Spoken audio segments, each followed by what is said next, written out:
Hey everybody, it's Dr. Richie Forte from Limitless Chiropractic, and today we are going to talk about where do subluxations come from and why you should see a chiropractor. We're going to answer those two questions today. Let's start and dive in with understanding where do subluxations come from. There are three major categories of where subluxations can come from: thoughts, traumas, and toxins. So, let's start with thoughts.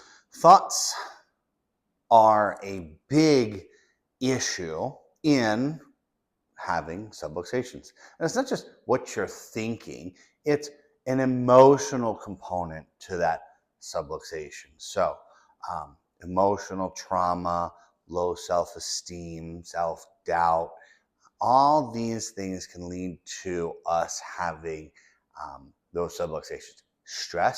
Stress is a thought or an emotional toxin that we have that can lead to the breakdown of neurological pathways in our body. The second area is traumas. Traumas are the easiest thing that we can equate to. Well, I have to go to the chiropractor. Back pain, neck pain because of car accidents, bike accidents, trips, slips, and falls, whether on ice, up or down the stairs, tripping over a curve, falling off anything, tripping and slipping while hiking, mountain biking, bicycle accident, all these specific traumas, sports injuries, these physical traumas can cause subluxation. It's the most common reason for somebody to want to come into a chiropractic office to get some care. So we've got thoughts, we got traumas. Now let's talk about toxins. Toxins we can go on for a very, very long time. Toxins can be the food we eat, the chemicals that we ingest, cleaning products, medications, creams that we utilize. Now they're looking at, there are toxins in Band-Aids. There are all these toxins that we bring into our body. Let's start with food, okay? Processed food is terrible. If you don't shop the outside of the grocery store, you are most likely ingesting toxins, plain and simple, okay? It's the summertime now, so hot dogs, huge toxin, okay? Burgers are better. Sorry, we just had to say it. Everybody has to say it. So, food, what we put into our body as fuel can either give us fuel or sickness. Okay? So, be careful with what you are eating. Candy, terrible for you. Soda, terrible for you. Potato chips, terrible for you. Good for your soul, terrible for you. Okay? These are things that can be a toxin, a chemical toxin. Now, the things you clean your house with are toxic. If you look at the back of the Clorox wipes, if you look at the labels on all these things, they are toxic. Now, well, what are you telling me? You tell me not to clean my house? No, I'm not telling you to be clean and be hygienic, but there are certain alternatives that you can turn to that are less toxic in terms of the fumes that you are putting around yourself and your kids, what you clean countertops with and tables with and put your hands on, and then you go and eat chicken tenders and French fries, which are toxins. But all these things, touching things, and then somehow gets touching your face. Skincare products, a lot of skincare products, certain lines have a lot of toxins in them that are not good. Antiperspirants for that BO, right? A lot of them contain aluminum. Aluminum is a neurotoxin that is excellent for you if you want to be sick. Other chemicals and other toxins that we look at, medications. One, for example, ibuprofen. Ibuprofen is terrible for your kidneys. Speaking of kidneys and gallbladder and toxins, energy drinks. Monster Energy is known to cause gallstones, other things like that. Red Bull, awful for you. Like I said, sodas, all these other toxins that we can put into our body. So if you look back at this, you may have physical trauma, emotional or thought trauma, and you may have chemical trauma. You may have the trifecta of subluxation going on, and you didn't even realize that, because guess what? You don't feel different. You don't feel bad. You don't have pain. That doesn't mean these things are not wreaking havoc throughout your body at one point or another throughout your entire life. So, what causes subluxations? Now, we left out one key physical trauma, and I wanted to save that for last because it's going to help us really segue into our next part, which is why do we go to a chiropractor? So, we looked at all of our emotional or thought traumas. We looked at our chemical traumas, which we can dive in depth with further in other workshops that we do. And we looked at our physical traumas. Can you guess what the most significant physical trauma you can have, barring a severe car accident? Do you know? I do. That trauma is the birth process. The very process that brought you into life is one of, or into this world, is one of the most incredible traumas that we will go through throughout our entire lives. That birth process, the process that brought you onto this earth, is also one of the biggest culprits in causing subluxations. Think about it. When you're an infant, when you're a fetus, your bones aren't fully formed, your muscles aren't fully formed, you're not a fully formed, strengthened human being yet. And what comes out first but the head? There's a lot of tension and stress put on that neck to try to turn the body, to get the shoulders out and get the rest of the child's body out of the womb.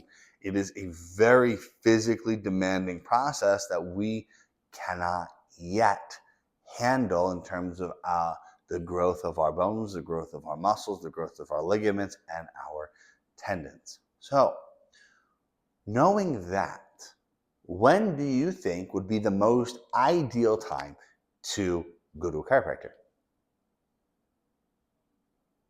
Exactly. A couple days or a couple minutes after you've been born. Get checked, clear that nervous system, make sure that significant physical trauma of being born is not going to snowball you into effects down the road. So, when do we go see a chiropractor? Now, on average in the United States, people see a chiropractor around the age of 47 is the first time they walk into a chiropractic office. Obviously, some people sooner and obviously some people later, but on average, it's 47. Now, if one of the most major traumas that can cause subluxation happens at birth, would it be wise to wait 47 years until something hurts? Probably not.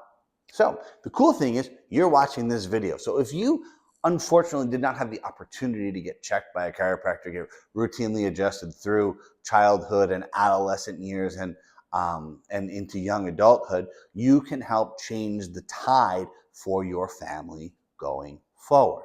Okay, so best time to get checked for a chiropractor by a chiropractor is when you're born. The second best time to get checked by a chiropractor is right now. So, do we need to have pain to go to a chiropractor? No. Honestly, the longer the pain is there and the more intense the pain is there, most likely the longer it's going to take to get rid of it and the more costly and the more time consuming it's going to be.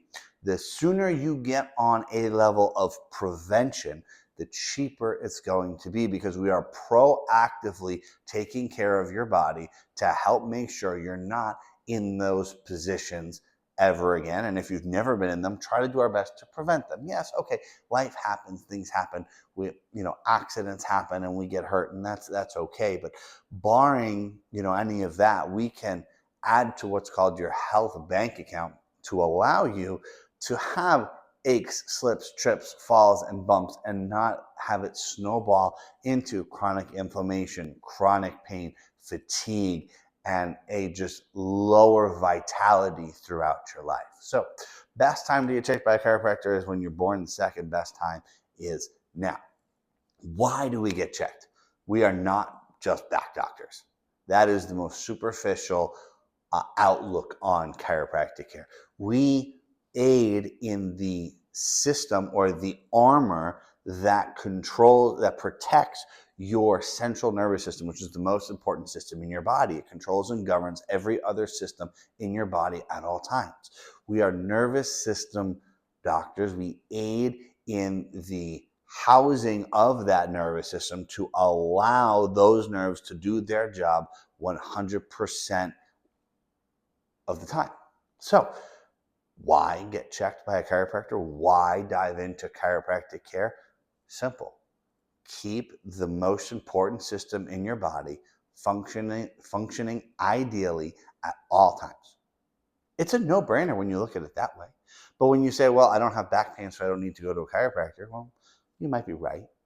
But you're neglecting the most important system in your body that gives you vitality and quality of life and information and allows it to do the things that it was designed to do at the best of its ability. You're neglecting that system. So at some point, yes, you're going to need to end up coming in, but why do it when you absolutely need it? And it's going to be costly.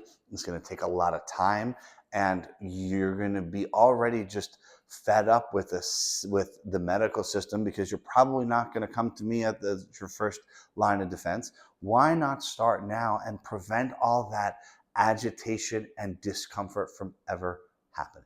So, why see a chiropractor? Protect the most important system in your body and keep the armor that protects it functioning properly for the rest of your life. So we went through our two things today, our what causes subluxations, our thoughts, our traumas, and our toxins, and why should we see a chiropractor. These are very simple, but most people don't realize it. Most people don't know it. So take this video. I want you to share this video with as many people as you can. Let's get everybody under some form of care. It doesn't have to be here at our office. It can be anywhere. I don't care if you're sharing this with relatives you got in Oregon or New York or Maine or Tennessee or Texas or right here in Northwest Arkansas. But my job is to help people become informed and get checked by their local chiropractor. Even if they don't choose us, I want them to know that they can receive the help that they need, or they can prevent needing that intensive care later. Thank you. Have an awesome day, and we'll see you for our next workshop.